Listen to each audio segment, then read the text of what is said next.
नमस्कार। दूरदर्शन उत्तराखंड देखने वाले सभी दर्शकों का हार्दिक स्वागत और अभिनंदन। आपके साथ मैं हूं संध्या सेमवार। दर्शकों, आज के हमारे कार्यक्रम रोजगार समाचार, जिसके अंतर्गत हम चर्चा करते हैं विभिन्न विभागों द्वारा जारी की गई विज्ञप्तियों के बारे में, जो जारी की जाती हैं केंद्र और राज्य सरकारों द्वारा। तो चलिए बात करते हैं आज की पहली विज्ञप्ति के बारे में। उत्तराखंड पब्लिक सर्विस कमीशन द्वारा आरओ और एआरओ एग्ज़ाम के अंतर्गत भर्तियां निकाली गई हैं, जिसके लिए कुल पद हैं 190। मान्यता प्राप्त विश्वविद्यालय से ग्रेजुएशन और बैचलर्स की डिग्री प्राप्त वे सभी अभ्यर्थी जिनकी आयु सीमा 21 से 42 वर्ष हो आवेदन कर सकते हैं। आवेदन करने की अंतिम तिथि है 16 जून 2024। अधिक जानकारी के लिए आप इनकी ऑफिशियल वेबसाइट psc.uk.gov.in पर विजिट कर सकते हैं।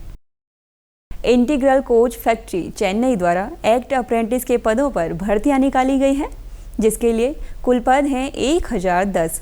इंटरमीडिएट पास सभी युवा आवेदन कर सकते हैं। आयु सीमा का निर्धारण हर एक पद के लिए अलग अलग किया गया है। आवेदन करने की अंतिम तिथि है 21 जून 2024। आवेदक इनकी ऑफिशियल वेबसाइट pb.icf.gov.in पर विजिट कर सकते हैं। UPSSC द्वारा जूनियर इंजीनियर सिविल के पदों पर भर्तियां निकाली गई हैं, जिसके लिए कुल पद हैं 4016। सिविल इंजीनियरिंग में डिग्री प्राप्त वे सभी युवा जिनकी आयु सीमा 18 से 40 वर्ष हो आवेदन कर सकते हैं। आवेदन करने की अंतिम तिथि है 7 जून 2024। अधिक जानकारी के लिए आप इनकी ऑफिशियल वेबसाइट upsssc.gov.in पर विजिट कर सकते हैं। NLC इंडिया लिमिटेड द्वारा इंडस्ट्रियल ट्रेनी के पदों पर भर्तियां निकाली गई हैं, जिसके लिए कुल पद हैं 239। शैक्षणिक योग्यता और आयु सीमा का निर्धारण हर एक पद के लिए अलग अलग किया गया है। आवेदन करने की अंतिम तिथि है 15 जून 2024। अधिक जानकारी के लिए आप इनकी ऑफिशियल वेबसाइट nlcindia.in पर विजिट कर सकते हैं। यूनियन पब्लिक सर्विस कमीशन द्वारा CDS एग्ज़ाम के अंतर्गत भर्तियां निकाली गई हैं, जिसके लिए कुल पद हैं 459। शैक्षणिक योग्यता और आयु सीमा का निर्धारण हर एक पद के लिए अलग अलग किया गया है। आवेदन करने की अंतिम तिथि है 4 जून 2024। अधिक जानकारी के लिए आप इनकी ऑफिशियल वेबसाइट upsc.gov.in पर विजिट कर सकते हैं। सीमा सुरक्षा बल द्वारा ग्रुप B और C के अंतर्गत भर्तियां निकाली गई हैं, जिसके लिए कुल पद हैं 141। शैक्षणिक योग्यता और आयु सीमा का निर्धारण हर एक पद के लिए अलग अलग किया गया है। आवेदन करने की अंतिम तिथि है 17 जून 2024। अधिक जानकारी के लिए आप इनकी ऑफिशियल वेबसाइट bsf.gov.in पर विजिट कर सकते हैं। इंडियन एयरफोर्स द्वारा FCAT के अंतर्गत भर्तियां निकाली गई हैं, जिसके लिए कुल पद हैं 304।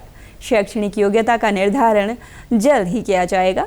आयु सीमा का निर्धारण हर एक पद के लिए अलग अलग किया गया है। आवेदन करने की अंतिम तिथि है 28 जून 2024। अधिक जानकारी के लिए आप इनकी ऑफिशियल वेबसाइट fcat.cdac.in पर विजिट कर सकते हैं। यूनियन पब्लिक सर्विस कमीशन द्वारा NDA और NA एग्ज़ाम के अंतर्गत भर्तियां निकाली गई हैं, जिसके लिए कुल पद हैं 404।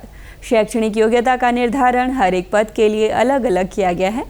वे सभी अभ्यर्थी जिनका जन्म 2 जनवरी 2006 से 1 जनवरी 2009 के बीच हुआ हो आवेदन कर सकते हैं।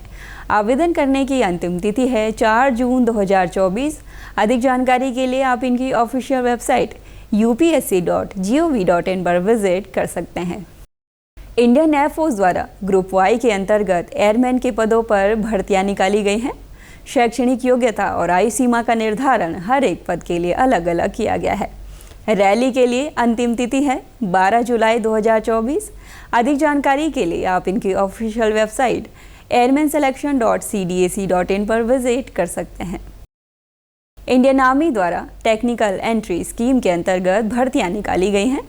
विज्ञान विषय से 60% अंकों के साथ 12वीं पास करने वाले वे सभी आवेदक जिनकी आयु सीमा 16.5 से 18.5 वर्ष हो आवेदन कर सकते हैं।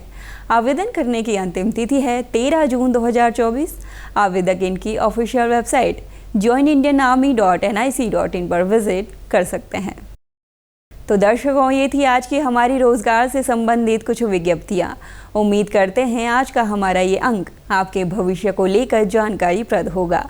कार्यक्रम से जुड़ी कोई भी राय या जानकारी अगर आप हमारे साथ साझा करना चाहते हैं तो आप हमारे साथ हमारे YouTube चैनल DD उत्तराखंड को सब्सक्राइब कर जुड़ सकते हैं और साथ ही आप हमारे Facebook पेज दूरदर्शन उत्तराखंड को लाइक कर सकते हैं और दे सकते हैं अपने सुझाव। अब मुझे यानी संध्या सीमवाल को अभी के लिए दीजिए इजाज़त। जल्द मुलाकात होगी रोजगार समाचार के एक और नए अंक में रोजगार संबंधी कुछ और नई विज्ञप्तियों के साथ। तब तक के लिए नमस्कार।